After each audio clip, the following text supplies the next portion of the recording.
తెలుగుదేశం పార్టీకి ఊడిగం చేసే దాసిలాగా తయారైంది షర్మిల, వైఎస్ షర్మిల. పాపం రాజశేఖర రెడ్డి గారు ఎక్కడున్నాడో కానీ శోభిస్తుంటుంది రాజశేఖర రెడ్డి గారి ఆత్మ ఈరోజు షర్మిల గారిని చూస్తుంటే.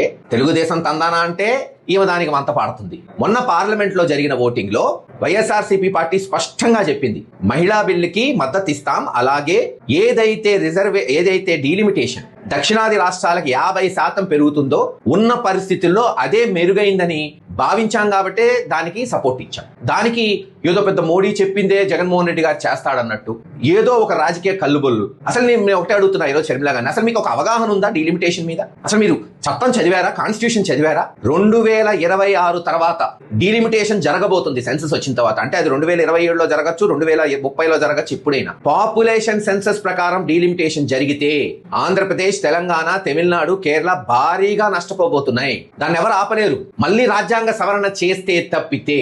మరి నిన్న కేంద్ర మంత్రి పార్లమెంట్ లో స్పష్టంగా చెప్పాడు, 50% సీట్లు పెంచుతాం, మీకు సమ్మతేనా కాంగ్రెస్ వాళ్ళకని. ఒకసారి సమ్మత అంటారు, ఒకసారి లేదంటారు, ఒక స్పష్టత లేదు. గతంలో కూడా ఇలాగే చేసి నాశనం చేసేదారు కాంగ్రెస్ పార్టీని. జగన్మోహన్ రెడ్డి గారు పార్టీ పెట్టుకున్నప్పుడు కృష్ణారెడ్డి గారు పోయి చెప్పొచ్చాడు, తప్పమ్మా అరెస్ట్ చేస్తే అని. విన్నారా?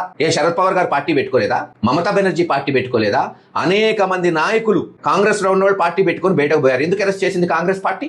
ఆంధ్ర రాష్ట్రాన్ని విడగొట్టద్దు, తెలుగోళ్ళు కలిసి ఉండాలి అని ఘోషిస్తే మరి ఆ రోజు ఇందిరాగాంధీ గారు అసెంబ్లీలో కాసు బ్రహ్మానందరెడ్డి గారికి మెజారిటీ ఉన్న ఆంధ్ర రాష్ట్రం, తెలంగాణ కలిసి ఉండాలని ఆయన ముఖ్యమంత్రి పదవికి రాజీనామా చేసి పివి నరసింహరావు గారు ముఖ్యమంత్రి అయ్యాడు, తెలంగాణ బిడ్డ. మళ్ళీ ఒక 20-30 సంవత్సరాలు కలిసి ఉన్నాం. మరి ఎవరి మాట అయినకుండా చీల్చింది కాంగ్రెస్ పార్టీ కదా. స్పెషల్ స్టేటస్ చట్టం చేస్తామంటే ఎవరైనా ఆపారా కాంగ్రెస్ పార్టీని ఆ రోజున? వాళ్ళు జైలా, ఇప్పుడేమో ఎందుకు జైలని అడుగుతారు. ఏదో ఒక పద్ధతి, సిద్ధాంతం ఉండాలిగా. ఇక షర్మిల గారి గురించి వద్దాం. ఓ రోజేమో తెలంగాణ పార్టీ పెట్టుకొని కేసీఆర్ ని, రేవంత్ రెడ్డిని అమ్మనాబూతులు తిట్టింది. మళ్ళీ రేవంత్ రెడ్డి కాళ్ళు పట్టుకుంది. మళ్ళీ కాంగ్రెస్ పార్టీలోకి పోయింది. మళ్ళీ చంద్రబాబు నాయుడుతో కలిసింది. అసలు ఏదో పద్ధతి, పాడు, ఓ సిద్ధాంతం ఏమీ లేదు. ఏ ఎండకు ఆ గొడుగు ఏముంది? రేపు ఎలక్షన్ ముందు మళ్ళీ టీడీపీలో జాయిన్ అయ్యింది. ఇంతేగా. అదేదో ఇప్పుడే జాయిన్ అవ్వండి, ఎవరు కాదన్నాడు? ఎందుకు ఈ అక్రమ బంధాలు? తెలుగుదేశానికి మద్దతు ఇస్తూ బయట ఉండే బదులు తెలుగుదేశం పార్టీలో జాయిన్ అవ్వు షర్మిల గారు. దీనికి ఏందో లేస్తే పొద్దున్న లేస్తే జగన్ గారిని విమర్శించటం, నేను ఇంతగా తప్పితే ఏముంది? ఈ రోజు కూడా 50% సీట్లు మన రాష్ట్రంలో లేదు, చుట్టుపక్కల తెలంగాణ, తమిళనాడు, కర్ణాటక, కేరళలో పెరుగుతాయనేది సమంజసం. మనం అది ఒప్పుకోకపోతే రేపు రాజ్యాంగబద్ధంగా జనాభా లెక్కల గనుక డీలిమిటేషన్ జరిగితే తీవ్రంగా నష్టపోబోతున్నాం.